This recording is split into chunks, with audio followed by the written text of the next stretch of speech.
Welcome to our channel. నేను Yagnamurthy. Smart Shankar ఎంత పెద్ద హిట్ అయిందో మనకు తెలుసు. ఇప్పుడు దానికి సీక్వెల్గా వస్తున్నటువంటి డబుల్ స్మార్ట్ ఆగస్టు 15న మన ముందుకి వస్తూ ఉంది. అయితే నైజాంలో ఈ సినిమా ఎగ్జిబిషన్ ఎలా ఉండబోతోంది అనేదే ఇప్పుడు చర్చనీయాంశంగా మారింది. కారణం ఏంటంటే పూరి జగన్నాథ్ మునుపటి సినిమా ఏదైతే ఉందో లైగర్, అది బాక్స్ ఆఫీస్ దగ్గర అతిపెద్ద డిజాస్టర్గా నిలవటం, దాని మీద డబ్బులు పెట్టినటువంటి బయ్యర్స్ అందరూ కూడా, ఎగ్జిబిటర్స్ అందరూ కూడా నష్టాలు పాలవటం. సో ఇప్పటికీ ఒక నైట్ మేర్ లాంటి ఎక్స్పీరియన్స్ ఏదైతే ఉందో, ఆ భయానకమైనటువంటి అప్పటి పరిస్థితులు ఏవైతే ఉన్నాయో ఇప్పటికీ పూరి జగన్నాథ్ దండుకొని వెంటాడుతూనే ఉన్నాయని చెప్పేసి ప్రచారం జరుగుతూ ఉంది. డబుల్ స్మార్ట్కి ఈ సినిమాని నైజాంలో ప్రదర్శించడానికి ఎగ్జిబిటర్లు ఎవరూ కూడా సుముఖత వ్యక్తం చేయట్లేదు అని చెప్పేసి వినిపిస్తూ ఉంది. నిజానికి స్మార్ట్ శంకర్ లాంటి ఒక బ్లాక్ బస్టర్ని దానికి సీక్వెల్గా వస్తూ ఉంటే దాని మీద ఉండే హైప్ ఎలా ఉంటుందో మనందరికీ తెలుసు. దానికి తగ్గట్లుగానే ఆ సినిమా మీద ఇన్వెస్టర్స్ బాగానే డబ్బులు పెట్టారు. దాదాపు 50 నుంచి 60 కోట్ల వరకు ఓటీటీ రైట్స్ కూడా అమ్ముడయ్యాయని ఒక టాక్ కూడా వినిపించింది. మరి అలాంటి సినిమా థియేట్రికల్ రిలీజ్కి వచ్చేటప్పటికి ఎందుకు ఇలాంటి ఇబ్బందికి గురవుతుంది అని చెప్పేసి అందరూ కూడా, ట్రేడ్ వర్గాలందరూ కూడా ఆశ్చర్యపోయే పరిస్థితి ఉంది. ఎందుకంటే ఆగస్టు 15న నిజానికి ఎలాంటి పోటీ లేకుండా ఈ మన సినిమా వచ్చేస్తుంది అని చెప్పేసి ఎంతో ఆశతోటి ఆ డేట్ వేశారు ప్రొడ్యూసర్స్. కారణం, అదే తేదీన నిజానికి పుష్ప 2 రావాల్సి ఉంది. బట్ ఆ సినిమా వర్క్ ఫినిష్ కాకపోవడంతో అది ఆ వాయిదా పడటం డబుల్ స్మార్ట్కి కలిసి వచ్చింది అనుకోవాలి. కానీ అనుకోని పరిణామం ఒకటి ఎదురైంది ఆ సినిమాకి. రవితేజ హీరోగా హరీష్ శంకర్ డైరెక్ట్ చేసినటువంటి లేటెస్ట్ ఫిలిం మిస్టర్ బచ్చన్ కూడా సరిగ్గా ఆగస్టు 15నే తీసుకొస్తున్నట్లు రీసెంట్గా ప్రకటించారు. దీంతో ఖచ్చితంగా ఆ సినిమాతో పాటు తమ సినిమాకి థియేటర్లు పంచుకోవాల్సినటువంటి అగత్యంలో పడిపోయారు ఈ సినిమా ప్రొడ్యూసర్స్ అయినటువంటి పూరి జగన్నాథ్ అండ్ చార్మి.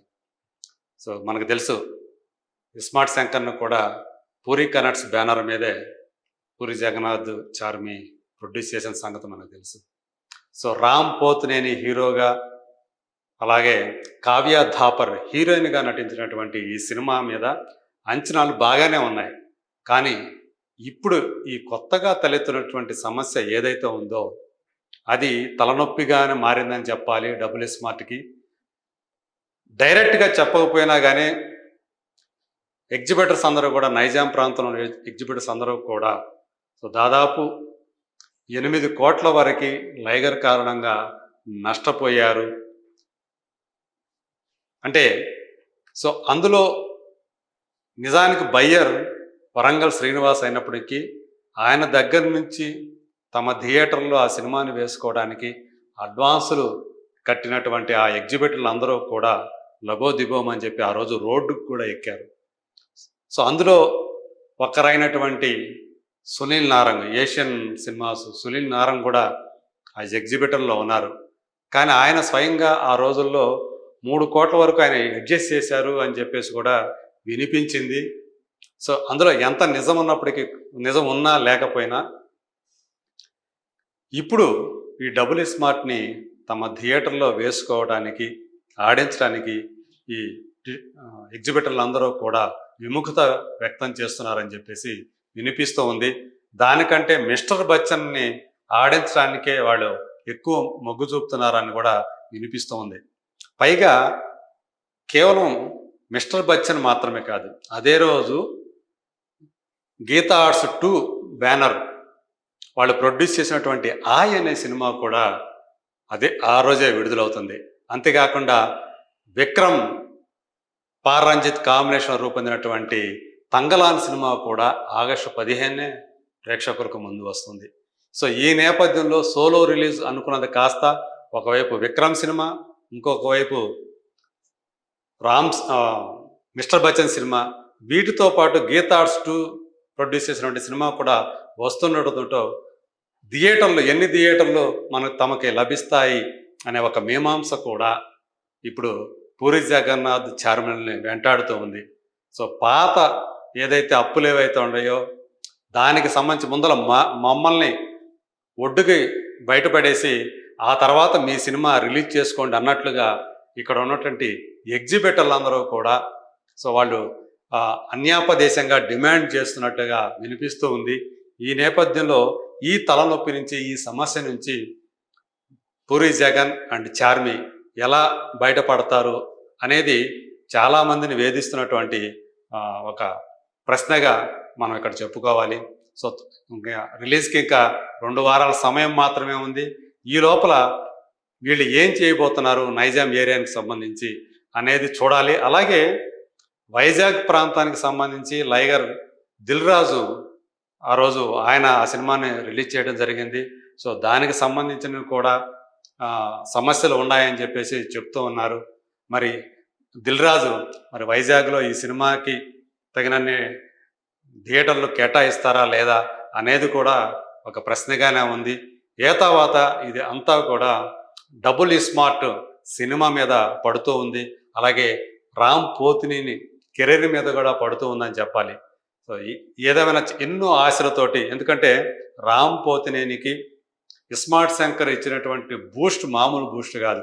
సో అతను ఆ మధ్యకాలంలో ఆయన సినిమాలేవి కూడా ఒక మోస్తరుగా మాత్రమే ఆడుతూ వస్తున్న నేపథ్యంలో ఇస్మార్ట్ శంకర్ అనేది ఒక్కసారిగా మాస్ హీరోగా, మాస్ స్టార్గా తనని ఎస్టాబ్లిష్ చేసి చాలా పెద్ద రేంజ్కి తీసుకెళ్ళింది.